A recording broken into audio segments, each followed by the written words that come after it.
हे पहा, लक्षात ठेवा, काही महत्वाची गोष्ट करायला निघाल्याच्या नंतर काही अडथळे, काही व्यत्यय आणण्याचे प्रयत्न, समाजकंटकी विचाराचे लोक, अतिरेकी विचाराचे लोक, जरंग्याचे दलाल, त्याचबरोबर ज्यांना संविधानच माहीत नसतंय, व्यवस्थेच्या चष्म्यातून जातीय वर्चस्व ह्या अंगाने जगणारे नालायकी विचाराचे लोक अशा प्रकारचे भ्याड हल्ले करतात. परंतु असे भ्याड हल्ले करणाऱ्यांनी लक्षात ठेवावं, हे दिवस हे काँग्रेस यांचे दिवस नाहीत. भारतीय संविधानाचं खरं राज्य असलेले दिवस आहेत. माननीय मोदीजींच्या सरकारचे दिवस आहेत, देवेंद्रजींच्या सरकारचे दिवस आहेत. आणि त्यामुळं अशा व्यत्ययाला, अशा मानवी हक्काच्या, मूलभूत हक्काच्या विरुद्ध येणाऱ्यांना, जरंगेच्या दलालांना पोलिसांनी ताबडतोब मुसक्या आवळलेल्या आहेत. मला असं वाटतं हीच संविधानाची शक्ती आहे. कारण आम्ही ढोंग, माझा स्वभाव नाही, जयश्री पाटलांचा स्वभाव नाही, स्टंटबाजी जयश्री पाटलांचा माझा स्वभाव नाही. त्याच्यावरली दुकानदारी, दलाली, आंदोलन करायचं आणि रेतीचे उपसे उचलायचे, टिपरं आणायचे, आंदोलन करायचं, जड बॅगा घ्यायच्या हेलिकॉप्टरला न उचलणाऱ्या, त्याच्यापैकी जयश्री पाटिल और गुणरत्न नहीं है भाई. डंके के चोट पे जो बोलते हैं वो करते हैं हम वो गुणरत्न है. और जिसका कोई नहीं होता उसका गुणरत्न होता है. और इसीलिए आज आपने देखा है कि अंतरवली सराठी के जो ज्या लोकांना सन्मानानं पाहिलं जाते, त्याचबरोबर अनेक गावचे माजी सरपंच, त्याचबरोबर रमेशरावजी जोशी, त्यांचे कुटुंब, ओबीसीचे व्यापारी, त्याचबरोबर वेगवेगळ्या म्हणजे याचे धर्माचे, कोळी समाजाचे वेगवेगळे नेते, ह्या लोकांनी प्रचंड स्वागत केलेलं आहे. आणि तुम्ही जे हल्ला हल्ला हल्ला हल्ला हल्ला बोलता ना, त्या गुलगुल्यांना मला सांगायचं आहे की गुणरत्न है ना, गुणरत्न हे शिक्षणानं रॉयल बनवणार असं म्हणणाऱ्या संविधानाच्या देशातला नागरिक आहे. रॉयल आता तुम्ही जातीत कोणत्या जन्माला आलात म्हणून नाहीत काय? बरोबर आहे ना राजेश टोपे? जाती जन्माला आल्यामुळे कोणी रॉयल होतलं तर राजेश टोपे. आणि राजेश टोपे, आपण एकाच्या मंचावर जाऊन तोंड भर बोलायचं आणि दुसऱ्याच्या मंचावर मात्र मुख घेऊन वापस निघायचं. ह्याला समानतेचं तत्व म्हणत नाहीत राजेश. नाही पटलं आजची भूमिका राजेशची. आणि म्हणून तुम्हाला सांगतो, शिक्षणानं रॉयल होणं असतंय. कारण माझा बाप भारतरत्न डॉक्टर बाबासाहेब आंबेडकर हे लंडनला शिकून आले, ते बॅरिस्टर झाले, मी डॉक्टरच झालो भारतीय संविधानामध्ये. आणि माझी मुलगी सुद्धा आता बॅरिस्टर होण्यासाठी लंडनला गेली. वो खानदानी रॉयल है. आणि म्हणून माझा जोडा सुद्धा लंडनहून आलेला आहे. तुम्हाला बघायचं असेल तर जोडा दाखवा त्याला. जरंग्या बघ, हा जोडा सुद्धा लंडनहून आलेला आहे. हा रॉयल शूज म्हणतात. आणि हे तुझे जे काही पानसट होते ना, जे काही तुझे दल्लाल होते ना, घोडे दल्लाल तरी चांगले असतात बे जरंग्या, ते तुझे दल्लाल होते ना चिलट्यासारखे, ते माझ्या या जोड्यावरले, रॉयल जोड्यावरले की नाही धूळ सुद्धा नाहीत. आणि ते माझ्या जी गाडी आहे ना, ती बघून घ्या. आता देशातल्या रॉयल फॅमिलीमध्ये कोणाकडेच नसलेल्या गाडीत हा रॉयल गुणरत्न सदावर्त घूमता है. क्योंकि जिसका कोई नहीं होता है उसका गुणरत्न होता है. आणि डंके की चोट पे मी जालन्यात आहे. डंके की चोट पे मला अंतरवलीचं निमंत्रण आहे. डंके की चोट पे सगळेजण माझ्या समवेत आहेत. आणि डंके की चोट पे मी माझ्या धनगर भावांना एसटी आरक्षण मिळण्यासाठी आलो. आणि ओबीसी मध्ये नो एंट्री, माझे मराठा भाऊ मागासच नाही. त्यामुळे नो एंट्री, माझे मराठा भाऊ मागासच ठरत नाहीत, कारण सामाजिक अपंगच ठरत नाहीत. म्हणून नो एंट्री हे सुद्धा जरंग्याला सुनवायला आलो. आणि म्हणून तुम्हाला सांगतो, आजच्या दिवशी, आज ज्या प्रकारे ओबीसी बोलायला लागलाय, ही संविधानाची जीत आहे. आज माझा वंजारी समाज म्हणजे माननीय लोकनेते गोपीनाथरावजी मुंडे साहेबांच्या म्हणजे विचारातून पुढे आला.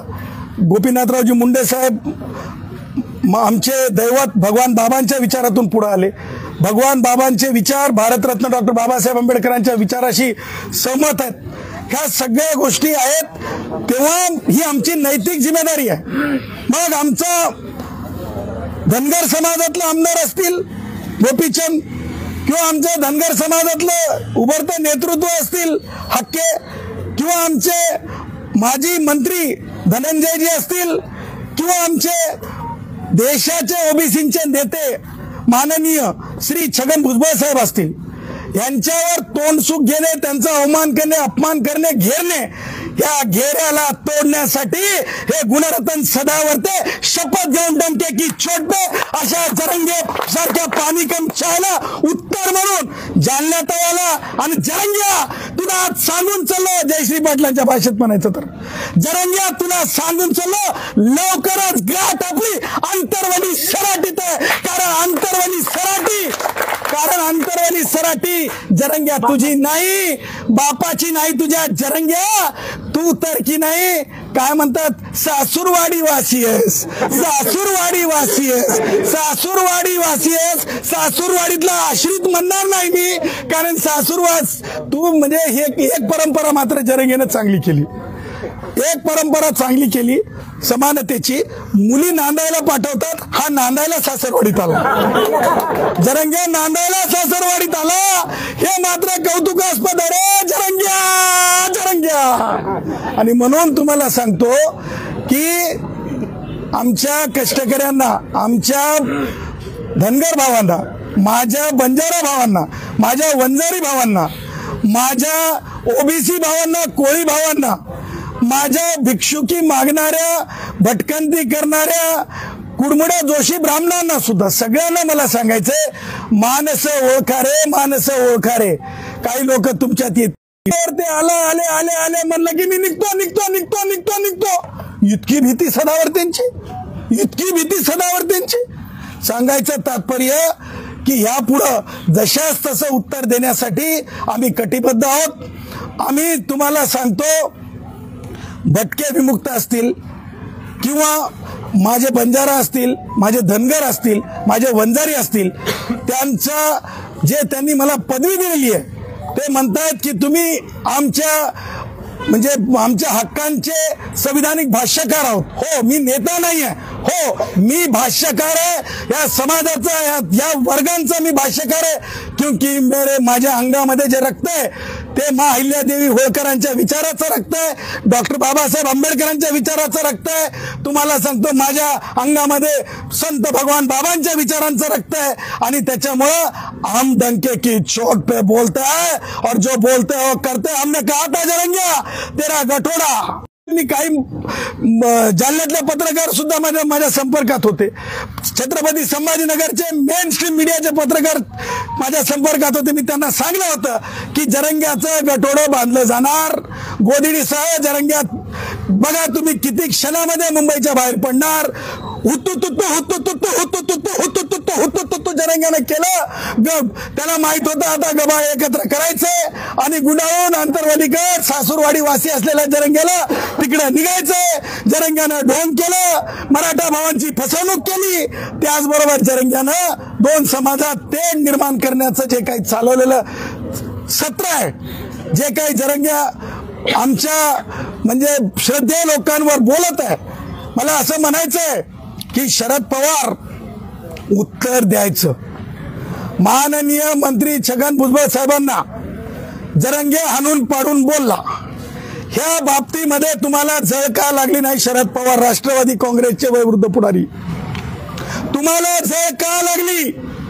तुमच्या मराठ्याच्या एखाद्या पुढाऱ्याला माझ्या अनेक वर्ष अनेक दशक ज्यांनी सोसलं असे जेव्हा माझे हक्के, माझे पडळकर जेव्हा बोलतात माझ्या रक्ताचे मांसाचे आमच्या हाडाचे, राजकारणाचे नाही, माझ्या रक्ताचे मांसाचे हाडाचे, तेव्हा तुमचा फोन कसा उचलला गेला? परंतु माझ्या भुजबळांवर, आमच्या भुजबळांवर जेव्हा बोललं जातंय तेव्हा तुम्हाला झळका लागत नाही, असा प्रश्न मी उपस्थित करतो. आणि मला हेच म्हणायचंय की ज्या प्रकारे व्यवस्थेच्या चष्म्यातून बघा, म्हणजे मला एका कलाकाराची क्यू येते, त्या कलाकाराचं नाव काय आनंदपुरे, काय ते मकरन. अरे भाई मकरन, हे मकरन, तू कलाकार आहेस यार, तिथपर्यंत ठीक आहे. गावकी काय रे, डेफिनेशन बघितलंस, स्क्रिप्ट बघून बोलायलास. गावकीमध्ये हे म्हणलेलं पाटलानं सांगावं आणि बाकी सगळं 12 बलुतेदारानं ते ऐकावं, याला म्हणलेलं आहे गावकी गावकी गावकी गावकी. RR पाटलानं अशीच हिंमत केली होती मकरन, तुला माहित नसेल. ते कोणती कमिटी निर्माण केली ती गावामध्ये, तंटामुक्ती, उच्च न्यायालयाने ते नाकारली होती, स्ट्रक डाऊन केली होती. हीच ती गावकी म्हणू नको. संविधानाचं राज्यमान, संविधानाच्या राज्यामध्ये सगळ्याला समान आहे.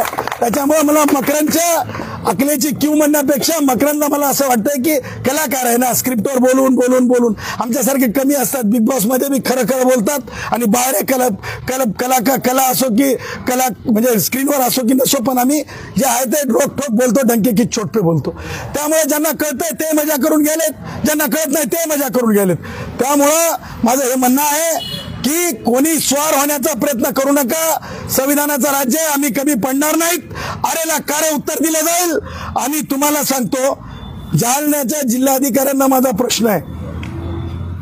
जिल्हाधिकारी महोदय, आपसे मैं गुजारिश करना चाहता हूं, I humbly request you, what you have taken an oath while entering into the office of UPSC and entering as a collector office. I just want to remember you. You should not discriminate anyone. I'm not alleging anything, but I am requesting you, a person from a tribal community is asking for a justice. He's sitting for 4 days on a hunger strike. Is it not your responsibility to visit him? Is it not a citizen? He's not a citizen. मी तीच गोष्ट मराठीतूनच सांगतो. मी जिल्हाधिकाऱ्यांना विनंती करतो की एका मागासवर्गीय भटक्या समाजातला माणूस आज 4 दिवसापासून उपवासाला आहे, त्याला न भेट देणं हे कलेक्टरांच्या शिस्त आवेदन पद्धतीला उचित नाही आहे. म्हणून मी जिल्हाधिकारी महोदय मॅडमला विनंती करत आहे की त्या तातडीने त्यांनी त्यांचे अधिकार एक्झरसाइज करावेत, चर्चेची सुरुवात करावी, न्याय देण्यासाठी पुढाकार घ्यावा. न्याय सरकार देत असते, परंतु मध्यस्थी करणं हे एक्झिक्युटिव्ह डोमेन मधलं कर्तव्य आहे. त्यामुळे मी थोडासा निराश आहे. जिल्हाधिकारी महोदय लवकरात लवकर स्टेप्स घेतील अशी अपेक्षा व्यक्त करतो. त्यासोबतच आज मला आपल्या माध्यमातून एक महत्वाची गोष्ट बोलायची आहे. ती अशी आहे की प्रचंड पाऊस झालेला आहे. पाऊस होऊन नुसता ओला दुष्काळ नाही आहे, तर याला आपण राष्ट्रीय आपत्ती म्हणून माननीय मुख्यमंत्री महोदयांनी सर्वपक्षीय लोकांना बोलावून एक शिष्टमंडळ माननीय पंतप्रधान महोदयांकडे न्यावं आणि पंतप्रधान महोदयांकडे नेऊन ही राष्ट्रीय आपत्ती जाहीर करावी. त्याचं कारण असं आहे की नुसती शेती नापिकी झालेली नाही, तर शेतीमधला जो हे निघून गेलेला आहे, जो म्हणजे ज्याला म्हणतो आपण की शेतीतला जो म्हणजे सुपीकता म्हणा किंवा माती वाहून गेलेली आहे आणि बऱ्याचशा प्रमाणामध्ये म्हणजे भविष्यात सुद्धा काही महिने काही पिकांवर परिणाम होणार आहे. हे सगळे लक्षात घेता जे आहे म्हणजे राष्ट्रीय आपत्ती जाहीर करून मोठा मोबदला जे सरकारला इतर डिझास्टर मॅनेजमेंट मध्ये दिलं जातं तशा प्रकारचा द्यावा. आणि मला असं वाटतं सन्माननीय मंत्री आपत्ती व्यवस्थापन मंत्री मान्य गिरीश महाजन साहेबांनी या बाबतीमध्ये लक्ष घालावं अशी देखील मी त्यांना विनंती करतो. त्याचबरोबर मान्य बावनकुळे साहेबांना ज्या प्रकारे आमच्या 2 चर्चेच्या फेरी झालेल्या आहेत आणि त्याच्यामध्ये आम्ही असं म्हणालो विनंती केलेली आहे की नापिकीमध्ये केवळ शेतकऱ्यांना जे आहे म्हणजे हे मिळतं नुकसान भरपाई मिळते, परंतु माझा धनगर असेल, माझा कोळी असेल, माझा माळी असेल, माझा एससीतला बौद्ध असेल, मातंग भाऊ असेल किंवा आदिवासी भाऊ असतील किंवा जे कोणी म्हणजे आमच्या काय म्हणतो आपण घिसडी भावापासून वडार भावापासून हे सगळे जे कष्टाळू लोक आहेत त्यांचे कष्ट सुद्धा म्हणजे रोजंदारी म्हणून जात असतात किंवा म्हणजे ज्याला आपण म्हणतो गडी म्हणून कामाला जातात, त्यांच्यात देखील नुकसान झालेलं आहे। आणि बावनकुळे साहेबांनी मागच्या म्हणजे 2 महिने अगोदर जेव्हा आम्ही प्रयत्न करत होतो, स्पष्टपणे जे आहे सरकारच्या सचिवांना सांगितलं होतं की केंद्र सरकारकडे हा प्रस्ताव पाठवा। माझं विनंती आहे बावनकुळे साहेब, या परिस्थितीमध्ये शेतमजुराचा सुद्धा विचार व्हावा। 1 रुपया जर शेतकऱ्याला नापिकी म्हणून मिळत असेल तर किमान 25 पैसे माझ्या शेतमजुराला सुद्धा नोंदणी करून मिळावेत, अशी सुद्धा मी कळकळीची विनंती करत। सर, तुम्ही राजेश टोपेंचं नाव घेतलं, भुजबळांनी सुद्धा राजेश टोपे यांच्यावर टीका केली, आता तुम्ही सुद्धा ते नाव घेतलं, काय जाणवलं? आंतरवालीमध्ये बैठका झाल्या असा थेट आरोप छगन भुजबळांनी केला आणि त्या आमदाराला घरी सुद्धा बसवलं, असं नाव न घेता त्यांनी राजेश टोपेवरती हल्ला केला। त्यावर सुप्रिया सुळे यांनी पुरावा द्या असं सुद्धा म्हटलं आणि हाकेंनी थेट राजेश टोपे यांचं नाव घेतलं। देखो भाई, अंदर क्या है बाहर क्या है, अरे अंदर क्या है बाहर क्या है ये दुनिया जानती है, ये पब्लिक है सब जानती है। सुप्रिया ताई, वोट तो धनगर के भी चाहिए और वोट तो मराठों के भी चाहिए, इसलिए राजनीतिक बातें करती है मेरी सुप्रिया ताई, मेरी बहन है, ये पब्लिक जानती है अंदर क्या है बाहर क्या है।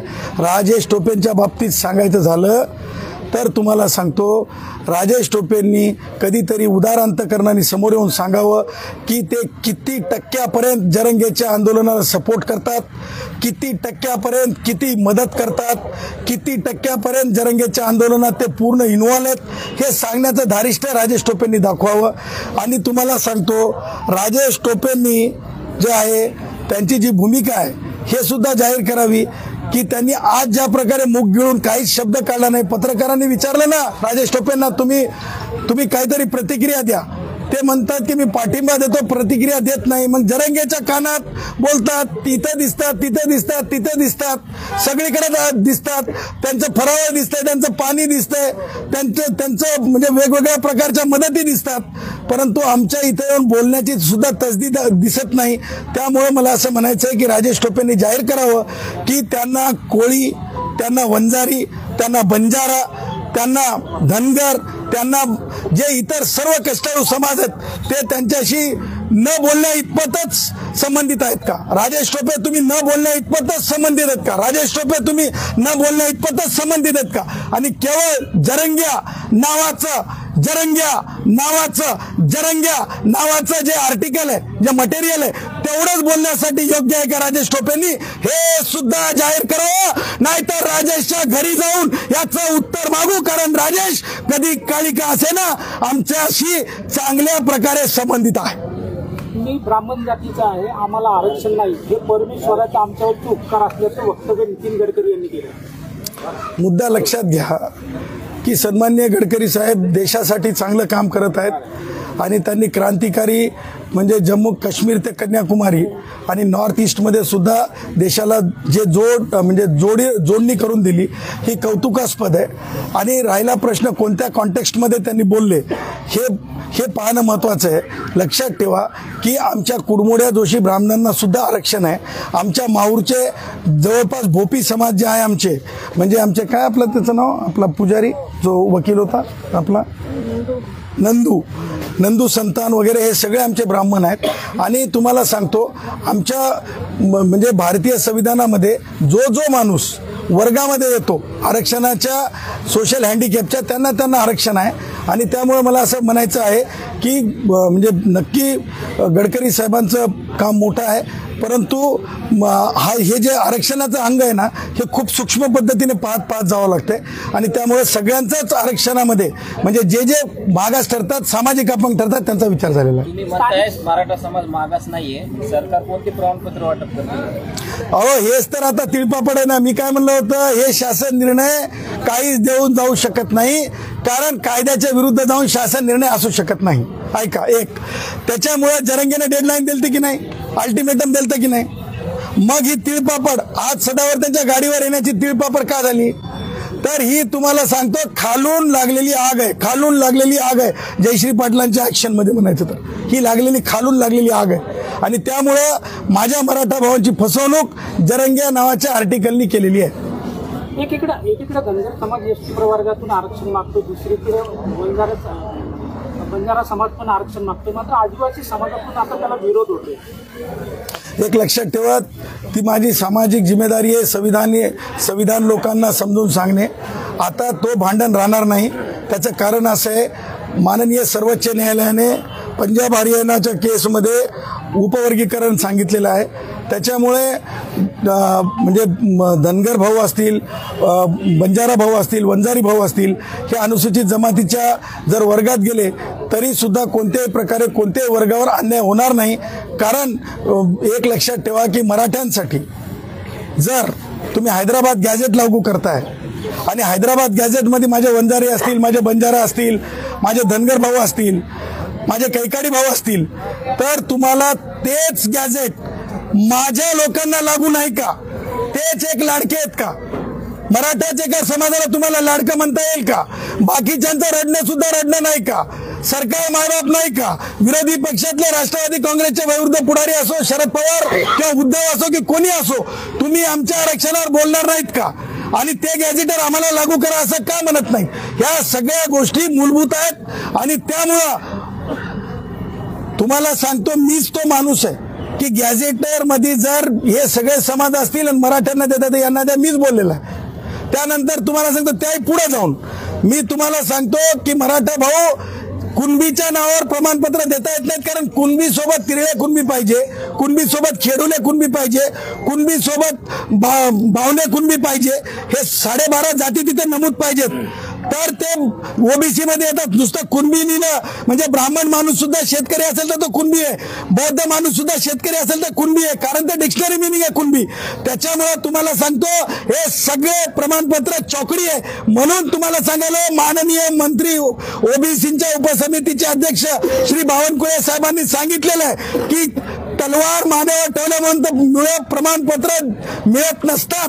हे दस्तूरखुद शब्द आहेत. त्याच्यामुळं हे एकही प्रमाणपत्र ज्या प्रकारे काही लोकांना तुरळक वाटल्या चालीत, ही एकही प्रमाणपत्र कायद्यासमोर टिकणार नाहीत. हे डंकेकी चोटपे सांगतो. मराठा भावांनो, जरंग्याच्या नादी लागू नका. 8% आरक्षणाचं तुम्ही नुकसान करून घेतलंय. मोदीजींनी दिलेल्या आर्थिक आरक्षणाचं 2% मराठा भाऊ फक्त मोक्याच्या जागांवर लागलेत आणि त्यामुळे जरंग्याच्या भुलभुलयाला बळी पडू नका. जरंग्यामुळे तुमचं नुकसान करून घेऊ नका. जरंगेला माहित आहे म्हणून ते असं आता बोलले की दसऱ्यापर्यंत जर तुम्ही कुणबी प्रमाणपत्र वाटप केले नाही तर राज्यामध्ये एकही नेत्याला फिरू देणार नाही. त्याच्या काय बापाच्या घरची शेती आहे का? ते काय मालक आहे का? ते काय जागीरदार आहे का? तोच स्वतः झालं हे काय सासूरवाडी वासी, तो सासूरवाडी वासी. अबे तुझ्या गावात जाऊन तू फिरून दाखव बे. जन्मगावात जरंगिया तुझ्या गावात जाऊन फिरून दाखव. देश आमच्या गावाच्या की आमच्या की नाही पानंद आहे ना की नाही, बेश्रमाचे झाडं राहतात. बेश्रमाचे झाड माहिती आहे का? बेश्रमाचे झाड. शेवटचा प्रश्न, लक्ष्मण हाकेंचा एक ऑडिओ क्लिप व्हायरल होतीये. त्यांच्या ड्रायव्हरचा UPI नंबर सुद्धा एका तरुणाने रेकॉर्ड करून ती ऑडिओ क्लिप सोशल मीडियावर व्हायरल केली. नाही, मला तर ऑडिओ क्लिपबद्दल माहिती नाही. परंतु लक्षात ठेवा, म्हणजे लक्ष्मण हाके साहेब असतील, गोपीचंद पडळकर साहेब असतील, धनंजय मुंडे साहेब असतील, माननीय नेते भुजबळ साहेब असतील, आपले आमचे महसूल मंत्री बावनकुळे साहेब असतील, नाईक कुटुंबातले जे ओबीसींचे नेतृत्व आहेत, पंकजाताई असतील, ही सगळी माणसं आहे ना मोकळ्या मनाची आहेत, खुल्या मनाची आहेत, खुल्या अंतकरणाची आहेत. आता जर त्यांना कोणी फोन लावून म्हणलं की आम्ही तुम्हाला मदत करू का, हे जरंगेचे चावट लेकरं जरंगेचे, हे जरंगेचे सोडलेले पिल्लावळं, हे सोशल मीडियावर हे करायचं, रेकॉर्ड करायचं आणि त्या इंग्रजी कंपनीकडून भीक मागल्यासारखे पैसे मागायचे आणि त्याच्यावर आपली उपजीविका चालवायची. असे हे डोकं सटकलेले अवलादी, हे अवलादी काय करतात, ते रेकॉर्ड करतात. परंतु याचा अर्थ आमचे जे ही जी सगळी काही मंडळी आहे, आमची नेतृत्व आहेत, आमचे श्रद्धास्थान आहेत, त्या श्रद्धास्थानं कधी सुद्धा तुम्हाला, कारण संस्कार आहेत तसे, भगवान बाबाचे संस्कार लय हार्ड आहेत. तुम्हाला सांगतो, ते म्हणतात शेत विका आणि तिकडे चला, कुठे शाळेकडे चला. तुम्हाला सांगतो, अहिल्यादेवी होळकर, तुम्हाला सांगतो संविधानाचा संदर्भ आहे, जोड आहे. पाणी भुकेलेला जे अन्न, ताणलेला पाणी, हे संस्कार आहेत. तुम्हाला सांगतो, त्याच्यामुळं तुम्हाला सांगतो हे अशा प्रकारचं रेकॉर्डिंग वगैरे वगैरे आहे ना, हे लोकांसाठी एकतर एंटरटेनमेंट आहे, परंतु आमच्या नेतृत्वावर काही परिणाम होणार नाही. आमच्या धनगर भावांवर, आमच्या मुलांमध्ये कोणत्याही प्रकारची मतभिन्नता होणार नाही, कोणतंही कन्फ्युजन नाही. ज्या कोणी रेकॉर्डिंग केलंय त्यानं भीक मागून आपलं पोट भरण्यासाठी केलंय असं आमचं मत आहे. कुणबीचे बोगस दाखले देण्यासाठी काही मंत्री यंत्रणावर दबाव टाकतात असं विजय वडेट्टीवार म्हणतात. त्यामुळे ओबीसी आरक्षणाला धक्का लावणारा हा जी आर रद्द करावा. नाही बघा, त्या जी आरचा तर काही सोर्सच नाही, त्या जी आरचा तर काही अर्थच नाही. ते जी आर तुम्हाला सांगतो म्हणजे रूल कॉन्टम्प्लेट झाले 2012चे, त्या रूलच्या विरुद्ध जाऊन तो जी आर आहे. त्याच्यामुळे तुम्ही जर मला असं विचारलं याचं व्हॅल्यू काय, तर याचं त्या जी आरचं व्हॅल्यू =0 आहे. मी आज जालन्यामधून सांगत आहे, शासनानं 2 सप्टेंबरला काढलेल्या जी आरचं व्हॅल्यू =0 आहे. 2 सप्टेंबरला काढलेल्या जी आरचं व्हॅल्यू =0 आहे.